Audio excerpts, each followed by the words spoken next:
সকালে তো নাস্তা খেয়েছি, এখন বাজে বেলা ১০টা। তো খুব ইচ্ছে করছে কিছু খেতে। কি খাবো পরে দেখি ফ্রিজে দই আছে। তো ভাবলাম একটু দই মিষ্টি খেয়ে নেই। দই মিষ্টি আসলে এই দইটা খেতে আমার খুবই ভালো লাগে, সবাইকেই বলেছি, সবাই জানে অবশ্য। তো এই দইটার ভিতরে এত সর ছিল, কিন্তু অন্য সময় এরকম হয় না। খুব স্বাভাবিক নর্মাল যে দইটা থাকে সেটা থাকে, কিন্তু অনেক সর থাকাতে আজকে বেশি ভালো লাগছে না। কোনো জিনিসই আসলে বেশি ভালো লাগাতে নেই, বেশি ভালো লাগলে সেই জিনিসের মজা আর থাকে না, এই আর কি। যাক, আপনারা সবাই কেমন আছেন কমেন্টস জানাবেন। নতুন একটা ব্লেন্ডার কিনা হয়েছে, তাই ভাবলাম আপনাদের সাথে একটু শেয়ার করি। তো ভাবলাম যে পুরনো যে ব্লেন্ডারটা আছে সেটার মধ্যেও সব কিছু হচ্ছে, কিন্তু তিনটার মধ্যে একটা যেটার মধ্যে জুস করা হয় সেইটা নষ্ট হয়ে গেছে, আর ছোট ইটা আমার ঠিক আছে। তো একটা জুসারও কিনা হয়েছে, যাতে সব ধরনের জিনিস ব্লেন্ড করা হয়। আর সাথে যে মানে মানে যা যা আছে আর কি, তো ওরা আবার বলেছে এটার মধ্যে হলুদ মরিচ সবই ব্লেন্ড করা যাবে। যাক, অত কিছু তো করবো না। সাথে এই গরম পানি করার জন্য এই পটটাও কেনা হয়েছে। কালারটা খুবই আমার পছন্দ হয়েছে, আসলে 2 মিনিটে একদম পানি গরম হয়ে যায়।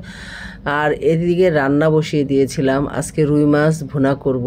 অনেকগুলো রুই মাছই নিয়েছি, ছোট ছোট পিস করে একদম ভেজে নিচ্ছি, কারণ এটা ভেজে না নিলে ভালো লাগবে না। তো অনেক গরম থাকাতে ছোট বোন কিছু গাছের আম এনেছিল, মানে ঝড়ে পড়েছিল, সেই আমগুলো নিয়ে এসেছিল। সেই আমের ভর্তা করেছিল মা কাসুন্দি দিয়ে, অনেক ভালো লাগলো। আসলে গরমে দুপুরবেলা এরকম আমের ভর্তা খেতে ভালো লাগে। আর এদিক দিয়ে মাছটা আমার মশলা ভুনে পানি দিয়ে দিয়েছি, আর দিয়ে দিলাম মাছগুলো, টমেটোটাও দিয়ে দিয়েছিলাম যাতে টমেটোটা নরম না হয়ে যায়।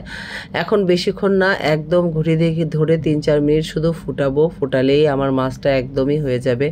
এভাবে ঝোল ঝোল খেতেই ভালো লাগে আসলে এই মাছগুলো। আর করব গুঁড়া মাছ বেগুন দিয়ে চচ্চড়ি, সেটার জন্য একদম মশলাটা খুব সুন্দর করে সব একসাথে চটকিয়ে নেওয়া হয়েছিল।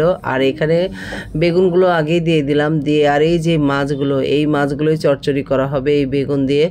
আসলে অনেক ভালো লাগে বেগুন দিয়ে চচ্চড়ি করলে, কিন্তু এসব মাছ খেতে অনেক মজার। আর এই মাছের সাথে আর কিচ্ছু লাগে না, শুধু এই মাছ চচ্চড়ি দিয়েই কিন্তু আমি ভাত খেতে পারি, এত মজা লাগে আমার কাছে। ডাঁটা দিয়ে রান্না করলেও কিন্তু ভালো লাগে, আর এইভাবে বেগুন দিয়েও সুন্দর। আর এই যে চচ্চড়িটাও হয়ে গেছে।